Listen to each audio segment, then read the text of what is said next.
we tried to keep him happy. As far as I'm aware, he's okay with us anyhow. But I mean, it is an inconvenience for someone to keep coming back and then facing these things twice. Yeah. He understands. He didn't do it like. It wasn't nasty. No. That's what I prayed for. Like, 'cause I understand frustration in hospitality. We have to deal with it like 100% of every day. I mean, customers and people, and obviously we understand psychology. We should get paid as psychologists do. To be fair, I wish. Yeah. But in any case, I mean, there are others that can really hold their reactions. I mean, can understand what everything is behind. And I always say that if you are, you should never lie. You should never try and sugarcoat things. Yeah. I do not like sugarcoating things. Everyone knows that about me. I mean, I just can't. It's not in my blood. It's not in my nature. Like, sometimes even my mom says, like, you could be a little bit more sensitive about stuff, but I mean, it's just business. After a point, it's just business. I mean, I offered to try and sort each and every one of them out, try to find somewhere else for them to stay, but they were all so nice about it. I mean, they were all very... I don't know how is the word in English. I mean, from the conversations that I had with people when they were checking out the day after, the majority of them, I mean, to be fair, none of them were arseholes about it. None of them were kicking off and screaming and shouting. They were all very understanding. And I think that they actually understood that when we closed, the person who's stood there telling them that we're closed and we're closing operation for the foreseeable future, that person, their future also hangs in the balance. You know, that person has just been told they're losing their job, and bearing all the weight of that personally, plus with, I mean, when we had that conversation on the night and I said to you, if you want me to come in, I'll come in. Oh, yes, you know. Yes, he did. I mean, I didn't even process it at that point. And Danai is just like, no, just stay home and drink. But it's, I think that on the whole, the guests were understanding, and what actually really surprised me this time round was with regards to the redundancies and going through that whole thing again, was the reaction of the team. And the reaction of the team was, we sort of half expected that this might happen. We hoped that it wouldn't, but it was always something that was there on the back burner.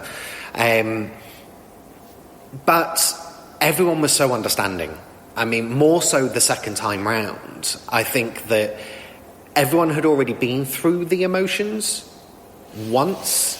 So going through it again, you sort of know what worked last time and what doesn't work last time. And to be sat here and having staff coming in on the final day and saying, can I use a computer? I just need to log on and go onto the government website, do my claim for benefits, etc.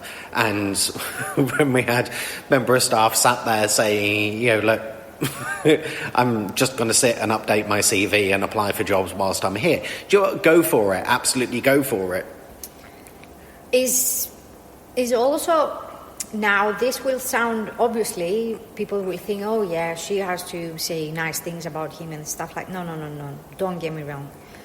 I can be a bastard.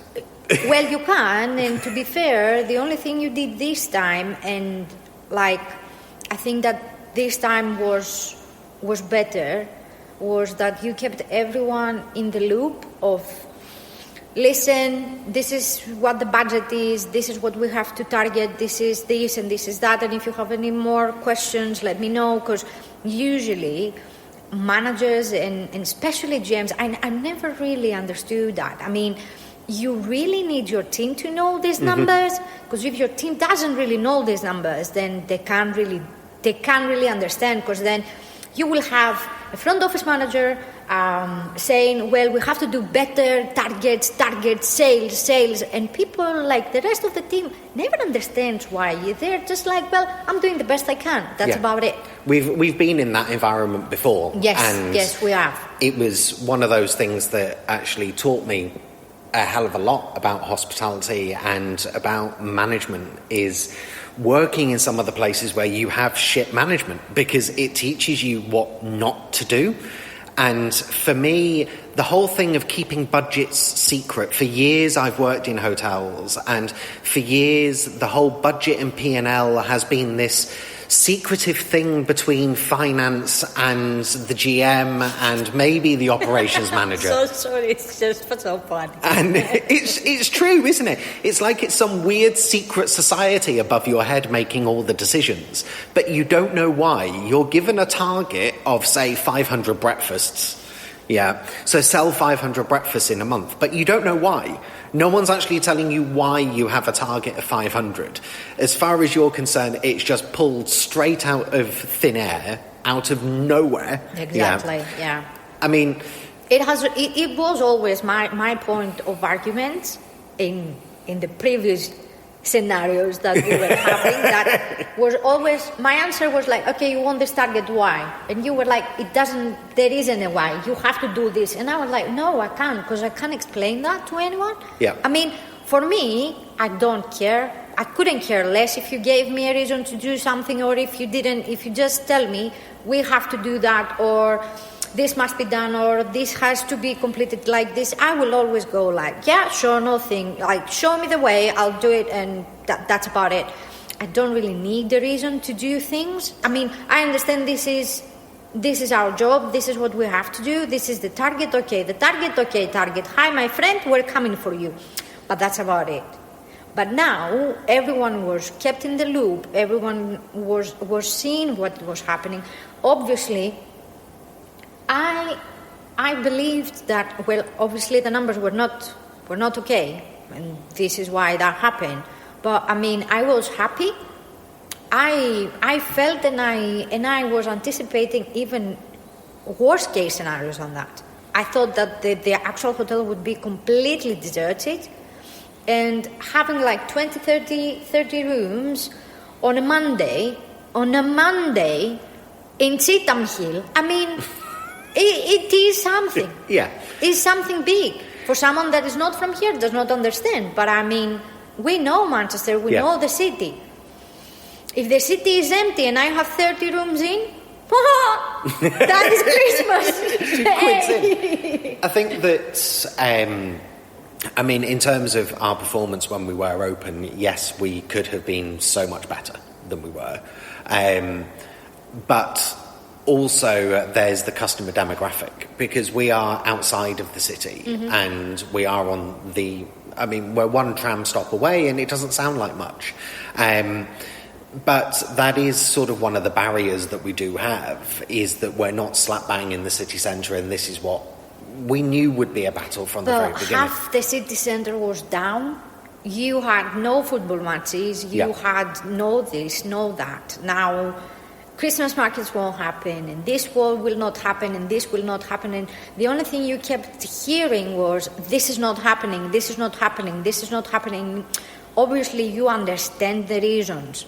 You know the reasons. Like, people die every day. You don't want to be one of them. Yeah. I mean, Corona is there. It is a reality. People have to understand that.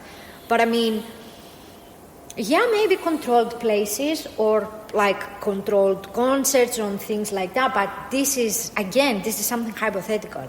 People want to go out, and you can see that even with everyone's, like, you try and you tell them, well, this is the guideline, please wear your mask, and then someone would just tell you, well, I don't care. If you don't care, I mean, it's just... Yeah.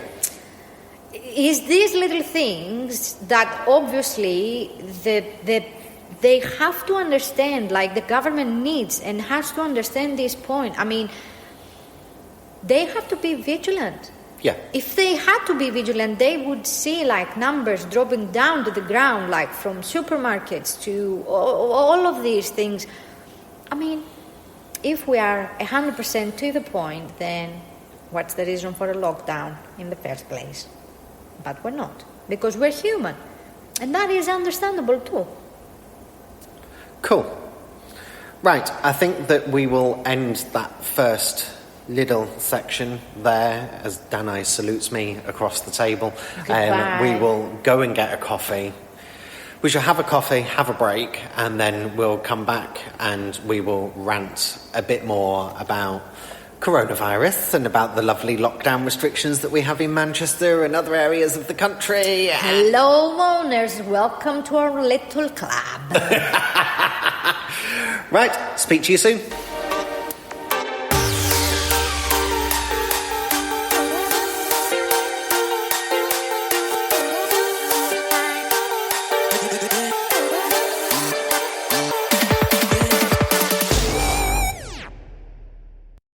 Okay, so let's go for part 2. We have fresh coffee, we've been to the loo, we're all sorted, ready to go. Yeah. Okie doke. So, current lockdown restrictions. Pain in the arse. Do you understand them? I didn't even bother. I'm not even bothering anymore with the Prime Minister. I do apologize. I mean, there's no reason in any of that. You can be up to 6 from the same support system, not bubble, or the cousin of the friend of the... I mean, I understand. I don't think that anyone actually gets them or understands them. I mean, we have 3 tiers, and the first tier is basically medium risk level, and then high, and then very high, and it confuses the hell out of me, because where is low on this scale? Where is very low? It literally is like no one has actually thought through anything in the future. And it's all getting ridiculous, and it is getting ridiculous now when you start seeing every single company relying on advertising as being to do with COVID-19 and being to do with antibacterial protection. And I mean, you're seeing the adverts on LinkedIn and on the radio and on TV, and I mean, sorry, that's just our coffee machine beeping in the background. It's because we made coffee. It auto cleans. It's a very good coffee machine. Let's do a promotion on that. But it's getting silly, really, when it comes down to vacuum cleaners advertising their protection. Keep a hygienic house by using the Vax Blade cordless. It's now hit a point of overload with me. It's just...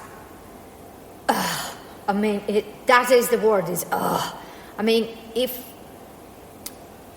any of the food and beverage industry, if they didn't keep, at the first place, these health and safety procedures and all of that, you shouldn't be going to that in the first place. I mean, you should just realistically see that if you have actually didn't have any... yes, you have the symptomatic side of this virus, and you have the asymptomatic point of view, which would be a case of no one should get out of the house.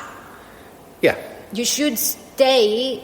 This is what it should have been done in the first place. Just keep everyone inside, see whoever is feeling well or whatever, and then they can return to anything, or do tests in all of the country. But the crazy part is that now I don't have coronavirus. I have the test, and in the next 3 seconds I have the test, I get it. Yeah.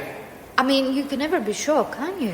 No, that's the whole thing. And today, as I was actually driving to pick you up today, I drive past a COVID-19 testing centre, and I was giggling to myself on the way there, just as you're going past, and the people who were acting in security outside the COVID-19 test centre are stood there with the mask pulled right down, So it's literally a mask on their chin, and you're thinking you're in an environment where you have a heightened possibility of exposure. And, okay, so you have to wear a mask. But wearing a mask around your chin is